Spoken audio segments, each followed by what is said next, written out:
ایک مرتبہ خوارج کے 70 افراد پر مشتمل ایک گروہ اچانک امام اعظم ابو حنیفہ رحمۃ اللہ تعالی علیہ کے سر پر آ چڑھا اور تلواریں نکال کر کہا، چونکہ تم مرتکب کبیرہ کو کافر نہیں کہتے، اسی لیے تمہیں قتل کر دیا جائے گا۔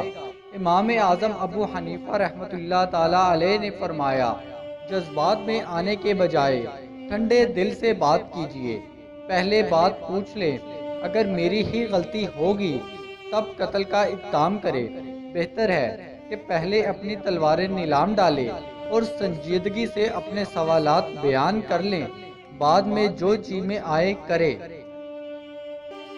خوارج نے کہا، ہم اپنی تلواروں کو آپ کے خون سے رنگیں گے، ہمارے عقیدے کے مطابق ایسا کرنا 70 سالہ جہاد فی سبیل اللہ سے افضل ہے۔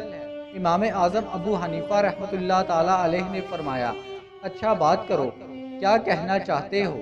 تب خارجیوں نے کہا کہ باہر 2 جنازے پڑے ہیں، ایک جنازہ مرد کا ہے اور دوسرا عورت کا۔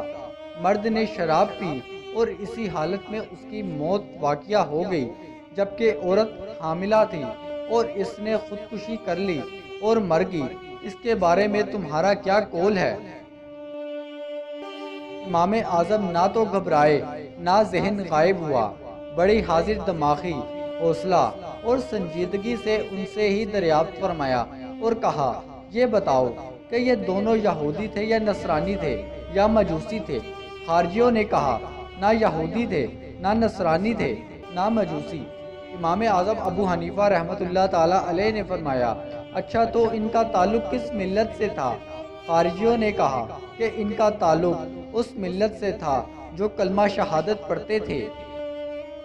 تو امام اعظم ابو حنیفہ رحمۃ اللہ تعالی علیہ نے پھر دریافت کیا، اچھا یہ بتاؤ کہ یہ کلمہ ایمان کا کون سا جز ہے، نصف ہے، چوتھائی ہے یا تہائی؟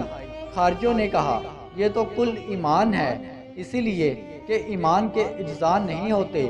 امام اعظم ابو حنیفہ رحمۃ اللہ تعالی علیہ نے فرمایا، جب ایمان کے اجزاء نہیں ہوتے اور وہ دونوں اس کلمے کے قائل اور اس پر یقین کرنے والے تھے، تو اب تم ہی بتاؤ کہ دونوں جنازے کن کے ہوئے، مسلمانوں کے یا کافر کے؟